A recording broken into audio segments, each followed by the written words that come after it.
नमस्कार। जीएस केंद्र में आपका स्वागत है। बिहार दरोगा के लिए अब बहुत कम समय बचा हुआ है। आप नए पढ़ने से बचें, जो पढ़े हैं उसको बार बार रिवाइज करें, करेंट अफेयर्स को ज़्यादा फोकस करें और साइंस को भी अच्छे से फोकस करें।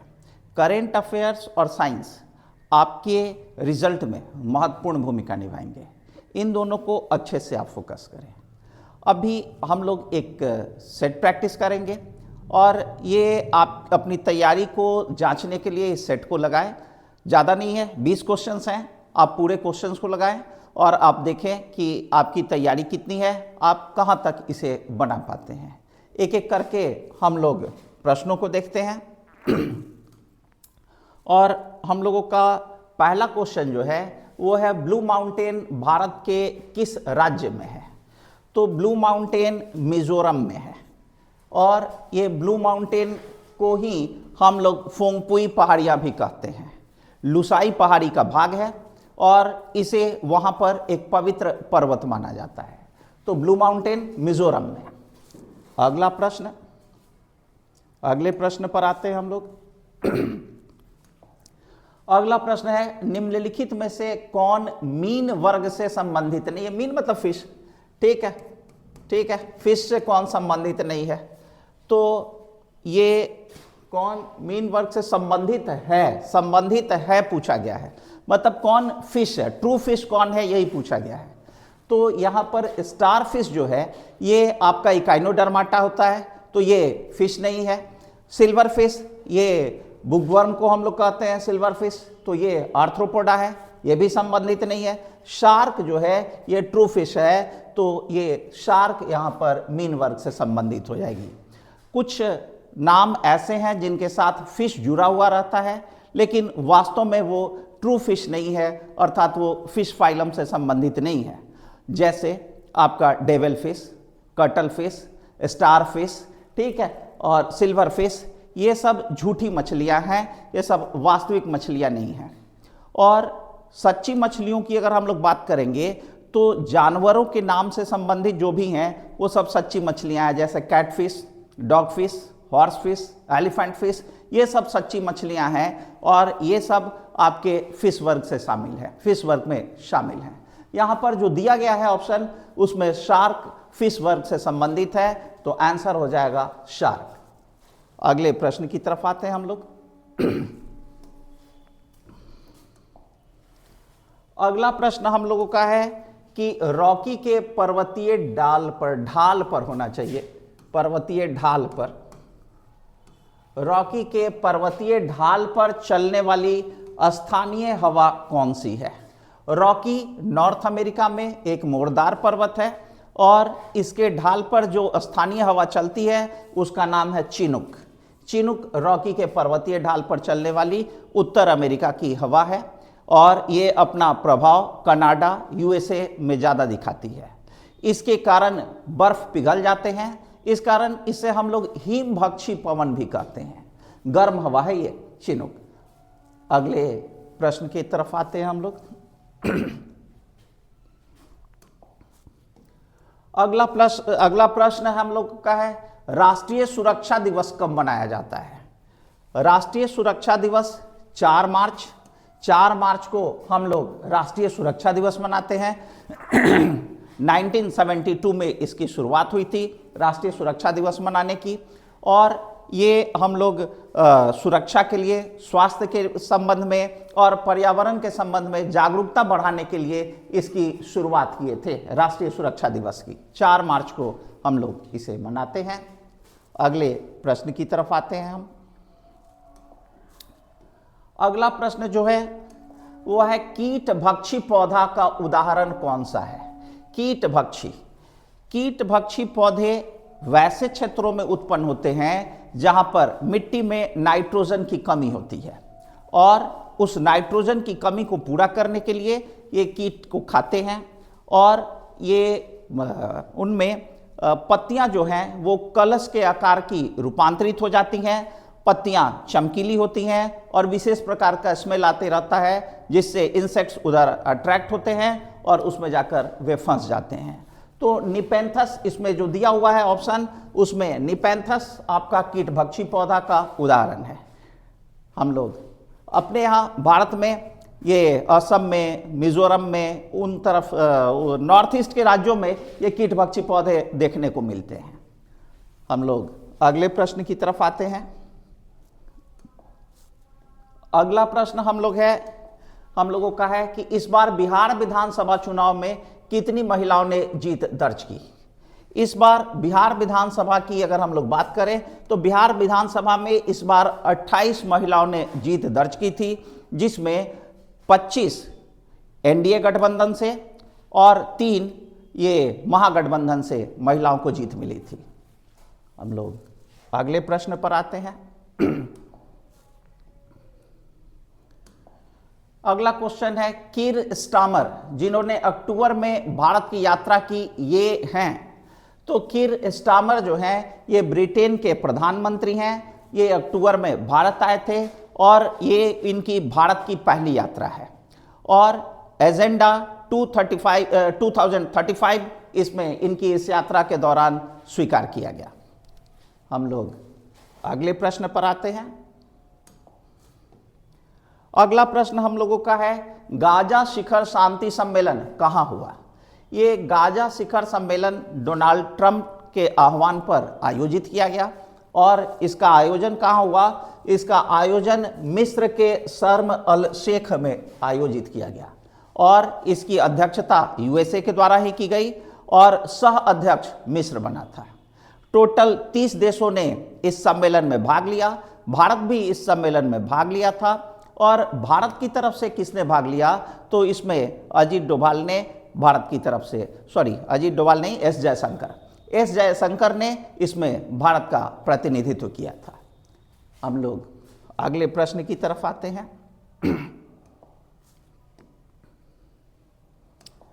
अगला प्रश्न है, 8वें वेतन आयोग का अध्यक्ष किसे बनाया गया है।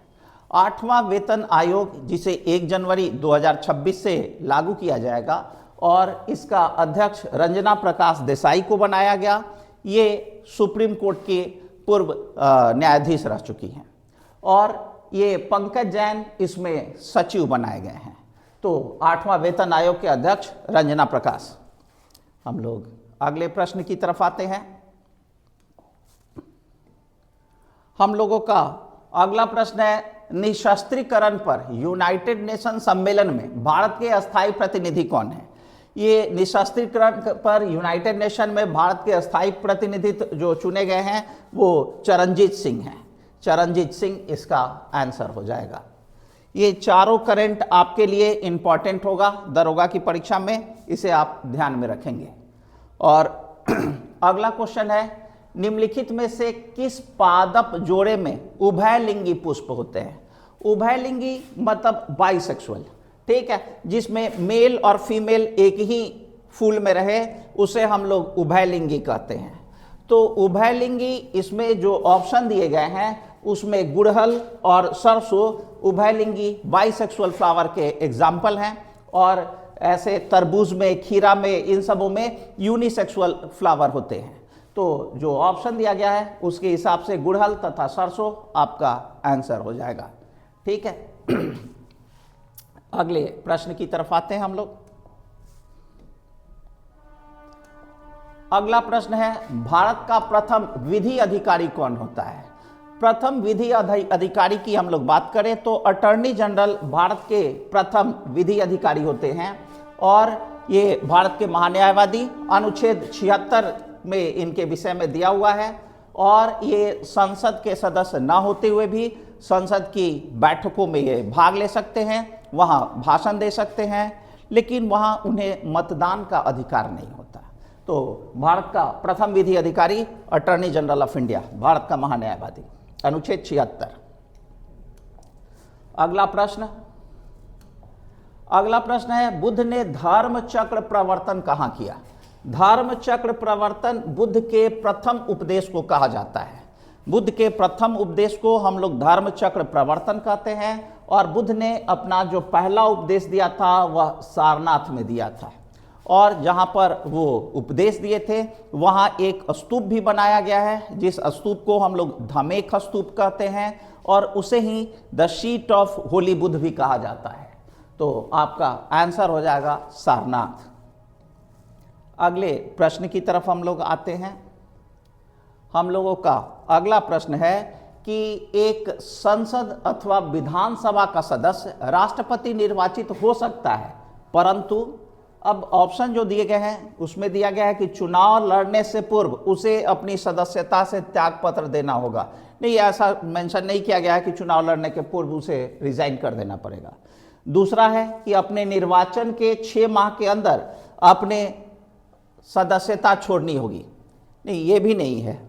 और तीसरा दिया हुआ है कि राष्ट्रपति का पद ग्रहण करने की तारीख से उसका पद उसे उस सदन में रिक्त मान लिया जाता है। यही सही है। तीसरा आपका सही है कि जिस दिन वो राष्ट्रपति का शपथ ग्रहण करेंगे, जिस सदन के वो सदस्य हैं उसमें उनकी सदस्यता समाप्त हो जाती है। और इसके अनुच्छेद की अगर हम लोग बात करें तो ये अनुच्छेद है 59(1) में ये दिया हुआ है कि अगर कोई संसद सदस्य या विधानमंडल का सदस्य अगर राष्ट्रपति चुन लिया जाता है तो जिस तिथि को वह पद ग्रहण करेगा राष्ट्रपति का, उसी तिथि से उसका पूर्व का जिस सदन का वो सदस्य रहा है वो उसकी सीट रिक्त घोषित कर दी जाएगी।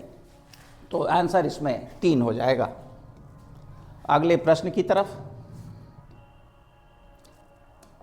अगला प्रश्न है, यदि भारत के प्रधानमंत्री संसद के उच्च सदन के सदस्य हो तो, उच्च सदन मतलब राज्यसभा, अगर भारत के भारत के प्रधानमंत्री राज्यसभा के सदस्य हो तब क्या होगा?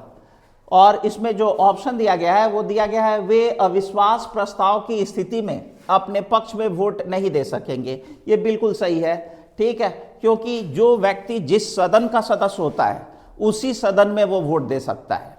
और अविश्वास प्रस्ताव लोकसभा में लाया जाता है, राज्यसभा में आता नहीं है। और यहाँ पर उच्च सदन राज्यसभा, तो ये प्रधानमंत्री अगर राज्यसभा से हैं और उनके खिलाफ अगर कभी अविश्वास प्रस्ताव आया तो वे वोटिंग में भाग नहीं ले सकते हैं। तो आंसर 1 सही होगा। अगला प्रश्न है क्लीनेफिल्टर सिंड्रोम होगा। क्लीनेफिल्टर सिंड्रोम के विषय में क्या सही है? तो यह पुरुषों में होता है, यह सही है। इसमें क्रोमोजोम की संख्या 47 होती है, यह भी सही है। ऐसे पुरुष नपुंसक हो जाते हैं, यह भी सही है। तो उपरोक्त सभी होगा, ठीक है। इसमें XXY हो जाता है क्लीनेफिल्टर सिंड्रोम में। सेक्स क्रोमोजोम में एक क्रोमोजोम की संख्या बढ़ जाती है और XY होने के कारण ये मेल तो होते हैं लेकिन एक X अधिक होने के कारण उनमें फीमेल वाले कैरेक्टर डेवलप कर जाते हैं और ये स्टेराइल हो जाते हैं, नपुंसक हो जाते हैं। हम लोग अगले प्रश्न पर आते हैं। अगला प्रश्न है कि यदि 4-4 ओम के 4 प्रतिरोध श्रेणी क्रम में लगा दिया जाए तो तुल्य प्रतिरोध क्या होगा? ठीक है, श्रेणी क्रम में सीरीज में दे रहा है तो सीरीज में जो आपका फॉर्मूला होता है वो होता है R = R1 + R2 + R3 plus ... जितनी बार रहे।